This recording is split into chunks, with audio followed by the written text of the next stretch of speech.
केदारनाथ से सीधे बद्रीनाथ। एक ऐसा मार्ग जिससे गुजरने के बारे में कोई सामान्य मानवी तो सोच भी नहीं सकता था, जहां मानो मनुष्य जीवन का अस्तित्व ही नहीं था। ऐसा कुछ भी नहीं था जो मनुष्यों को जीवित रहने देने का कारण बने। अगर कुछ था तो बस कदम कदम पर खतरा।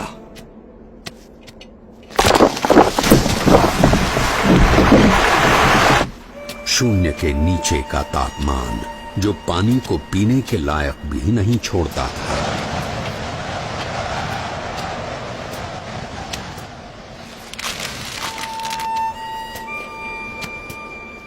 मीलों तक फैली हुई बर्फ जैसे विपत्तियों का महासागर, और हर क्षण मृत्यु का आह्वान।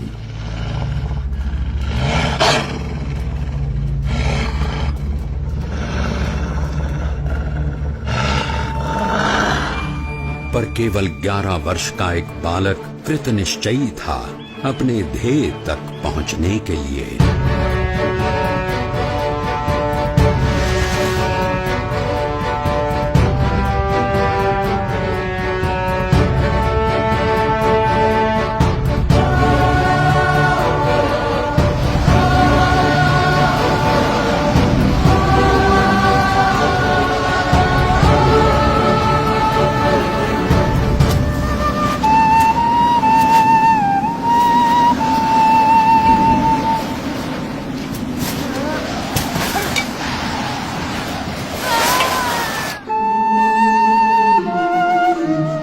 परमात्मनि यो रक्तो विरक्तो अपरमात्मनि।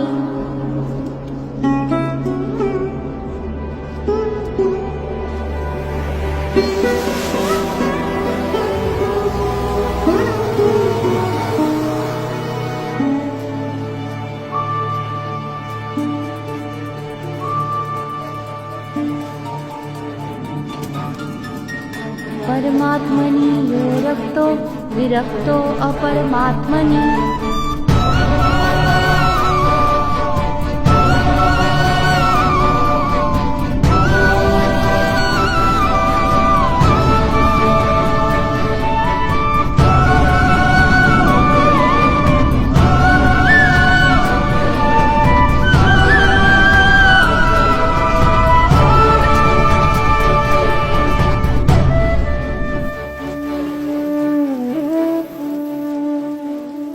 इस ठंड में हम लोग यहाँ कंबल ओढ़कर भी ठीक से सो नहीं पा रहे, और वो बच्चा नंगे पांव खुले शरीर केदारनाथ से सीधे बद्रीनाथ के विकट रास्ते पर अकेला चल पड़ा है। क्या हुआ होगा उसका?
ऐसा क्या था जिसके कारण कोई भी प्रकार की परिस्थिति नीलकंठ वर्णी को रोक सकने में असमर्थ हो जाती थी।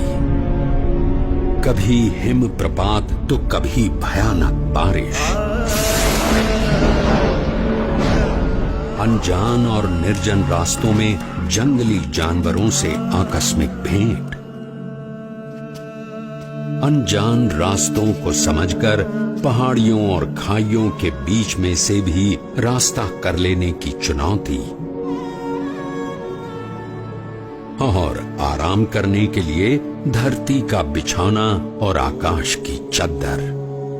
नीलकंठ वर्णी की दृष्टि में ऐसा कुछ भी नहीं था जो इस मनुष्य शरीर से नहीं हो सकता था।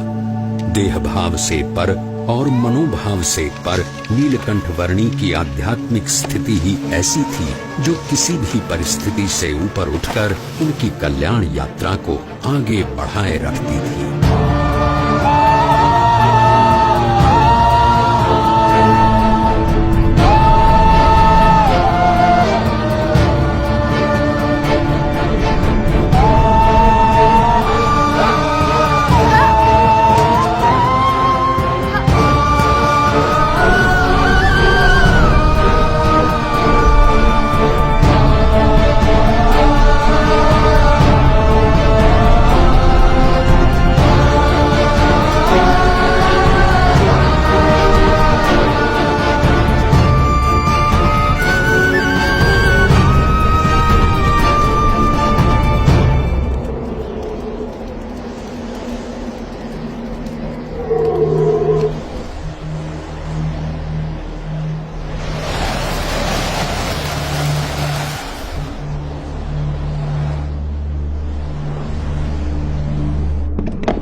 ऐसे विपरीत हालात में भी अपने नियम, धर्म और अपनी भक्ति के नित्य क्रम के साथ कोई भी समझौता न करके भक्ति की प्रणाली की पुष्टि करता हुआ एक ऐसा उदाहरण नीलकंठ वर्णी ने प्रस्थापित कर दिया जो सदा के लिए भक्ति रीति का पोषण करता रहेगा।